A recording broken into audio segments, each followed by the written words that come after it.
안녕하세요, 가치환입니다. 1월 27일 금요일 국내 시장이 마감되었습니다. 자, 이번 달은 상승으로 마감했다는 이야기를 많이 하는 것 같아요. 오늘까지도 코스피가 상승이 나오면서 0.6%의 상승이 나왔고 거의 2,500포인트 근처까지 올라왔어요.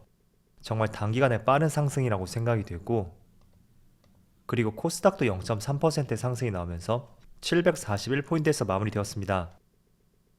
그리고 시가총액 상위 종목들을 보면 코스피 내에서는 삼성전자의 흐름이 좋았었고, 반대로 하이닉스는 소폭의 약보합으로 마무리되었네요.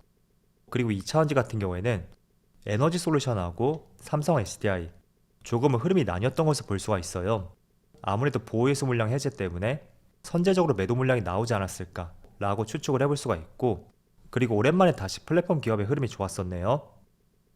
또 코스닥을 보면, 자, 코스닥은 엔터 기업들 JYP하고 SM 오늘 상위 종목 내에서 가장 좋은 흐름이 나왔고, 제가 엔터 종목은 올해 주목을 해보자고 말씀을 드렸어요. 본격적으로 콘서트 매출 비중이 잡힐 것이고, 이게 엔터 기업들의 캐시카우였던 만큼 올 한해는 관심을 가지자고 말씀드렸었죠. 그리고 다른 종목들을 보면 오늘은 큰 변동성은 없었던 것 같습니다. 자, 이어서 코스피의 수급을 보면 오늘도 외국인이 기록 경신을 하면서 9,700억가량의 순매수가 들어왔습니다. 그리고 기관도 많은 순매수가 들어왔었죠. 자, 외국인의 매수세가 정말 무서울 정도로 계속 세지고 있는데, 그런데 이 정도의 수급이었음에도 불구하고 그렇게 많이 상승하지 않았어요. 그래서 이걸 두 가지로 해석을 해볼 수가 있겠죠. 외국인이 많은 매수세가 있었지만 코스피 우량주, 특히 삼성전자를 중심으로 많은 매수세가 들어왔을 가능성이 있고, 그렇게 될 경우에는 외국인의 많은 매수세가 들어온다고 해도 다른 종목들은 크게 티가 나지 않을 수가 있을 거예요. 그래서 그 가능성이 있고, 또 두 번째는 개인들이 적극적으로 매도했을 가능성이 있겠죠. 그래서 뭐가 됐던 간에 어쨌든 외국인은 1조 원가량의 많은 순매수가 들어왔었다. 그 점은 팩트라고 볼 수 있죠. 그리고 코스닥은, 자, 코스닥은 상대적으로 오늘 기관과 외국인의 별다른 변동성이 없었던 것 같아요. 그리고 삼성전자 오늘까지 17거래일 연속으로 순매수가 들어왔어요. 지난 1월 2일 이때를 제외하고 하루도 거르지 않고 외국인의 매수가 들어오고 있고, 오늘은 기관도 매수가 들어왔었네요. 자, 그리고 하이닉스는 오늘 모처럼 외국인의 소폭의 순매도가 나왔고 기관이 나홀로 순매수가 들어왔습니다. 연속 순매수가 깨졌다는 것이 조금은 아쉽지만 그래도 많은 규모는 아닌 것 같고요.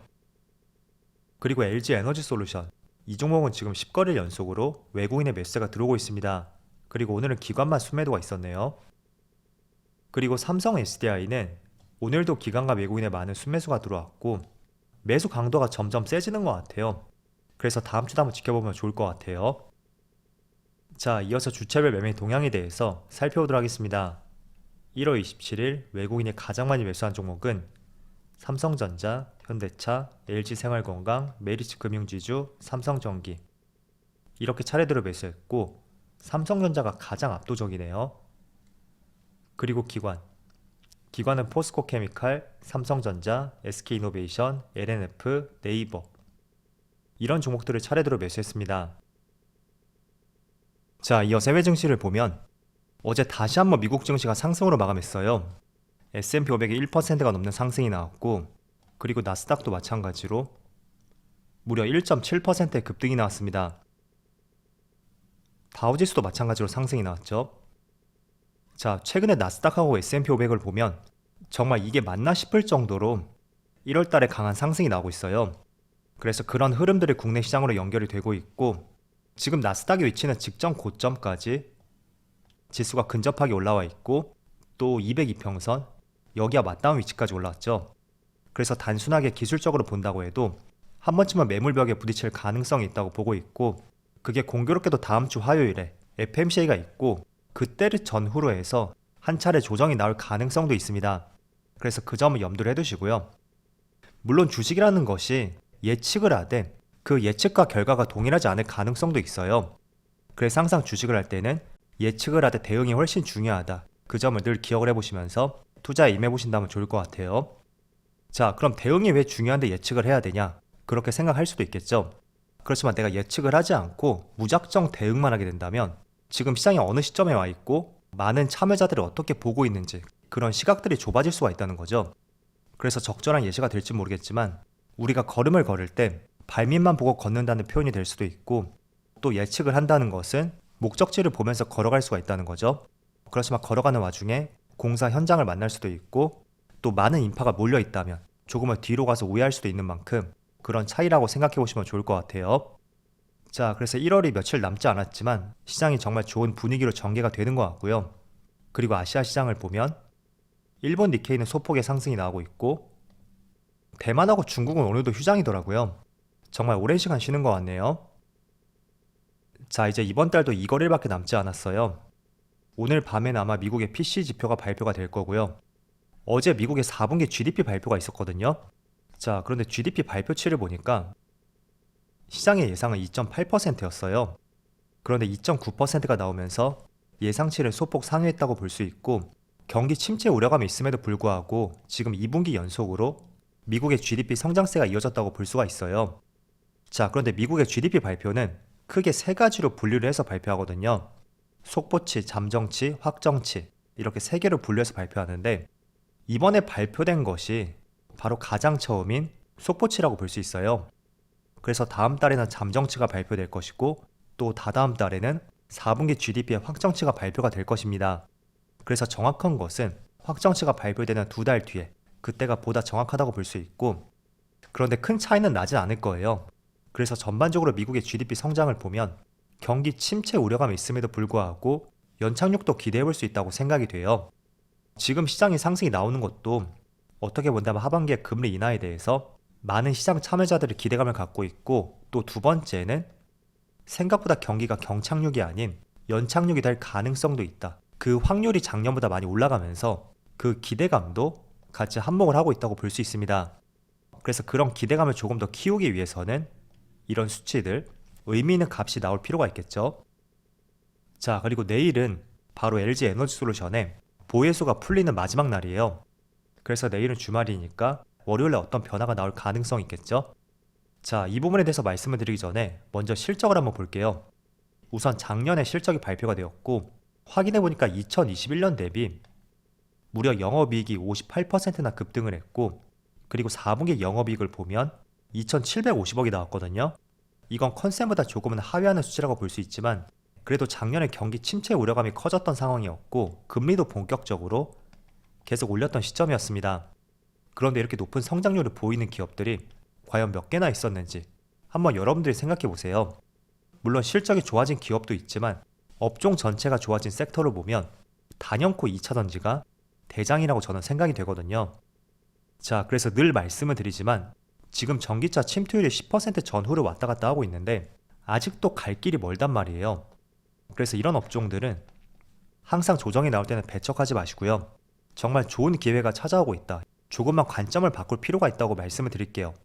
그래서 큰 그림에서는 저는 2차전지 기업들은 우상향할 것이라고 말씀을 드리겠고 그렇지만 조금은 단기적인 시각에서 봤을 때는 저는 조심해서 나쁠 거 없다. 그런 말씀을 드리고 싶어요. 오늘 소폭의 약세 흐름이 나오고 있지만 다음 주부터 어떤 흐름이 나올지는 아무도 알 수 없습니다. 최근에 이렇게 상승이 나왔고 또 외국인의 매수가 들어왔다고 해서 이게 보유예수 물량이 풀리고 나서도 계속 상승할 것이라는 것은 단정적 말씀을 드릴 수가 없어요. 그리고 반대로 또 보유예수 물량이 풀린다고 해서 또 이렇게 급락이 나올지 그것도 사실 알 수는 없습니다. 제가 조금 전에도 말씀을 드렸듯이 주식은 예측을 하되 그 뒤에 대응을 하는 것이 훨씬 중요하다고 말씀드렸어요. 그래서 어떻게 나올지 모르는 과정들을 내가 한쪽에 베팅한다는 것은 그건 투자가 아니라고 저는 생각하고 있고요. 가령 이런 게 있을 거예요. 예를 들어 내가 A라는 종목을 갖고 있는데 이게 오늘 밤에 FDA 승인 결정이 난다든지 혹은 정부에서 어떤 결정을 내린다든지 뭐 아니면 도가 될 수 있는 결정을 앞둔 시점이라면 정말 좋게 나왔을 때는 상승이 나올 수 있겠죠. 그렇지만 그 결정이 반대로 갔을 때는 또 하락이 나올 수 있을 거예요. 그래서 이런 경우는 어떻게 될지 모른단 말이죠. 그래서 차라리 투자를 하지 않고 그 뒤에 그때 내가 매수할지 결정을 내리는 것이 훨씬 중요한 관점이라고 생각이 돼요.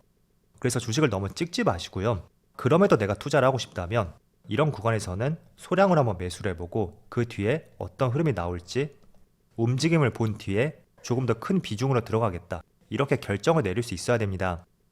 그래서 지금 외국인들의 수급을 봤을 때는 지난 7월달 당시에도 6개월 보유예수 물량이 풀리기 직전에 외국인들 수급이 점점 들어왔었어요.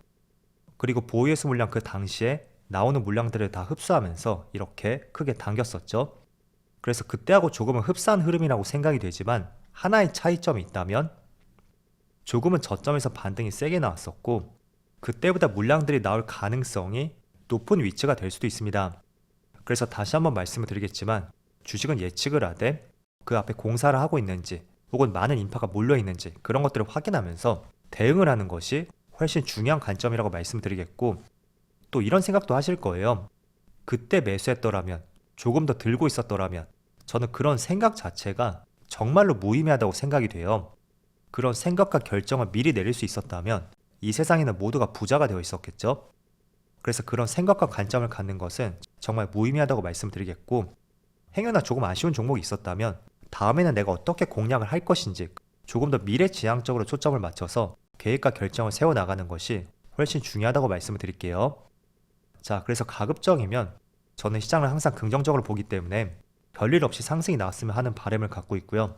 다음 주 월요일에 어떤 흐름이 나올지는 그때 지켜보신다면 좋을 것 같아요. 자, 그래서 단기적인 시각에 대해서 조금은 길게 말씀을 드렸는데 그럼에도 불구하고 장기적인 시각은 저는 우상향이라고 말씀드리겠고 그 과정 속에서는 이런 흐름들이 충분히 발생이 될 수 있을 거예요. 그리고 경기 침체가 오던 업황이 좋지 못하던 그런 부정적인 과정을 이겨낼 수 있는 것은 대표적인 업종은 2차전지밖에 없다. 그 점을 늘 기억을 해보신다면 좋을 것 같습니다. 자, 이제 이번 달도 이틀밖에 남지 않았어요. 모두 1월 마무리 잘 하시고요. 다음 달에도 시장이 좋은 흐름이 나올 수 있기를 같이 응원을 해보셨으면 좋겠습니다. 자, 그럼 오늘 영상 여기서 마치도록 하고요. 언제나 여러분들의 성공 투자를 기원하도록 하겠습니다. 감사합니다.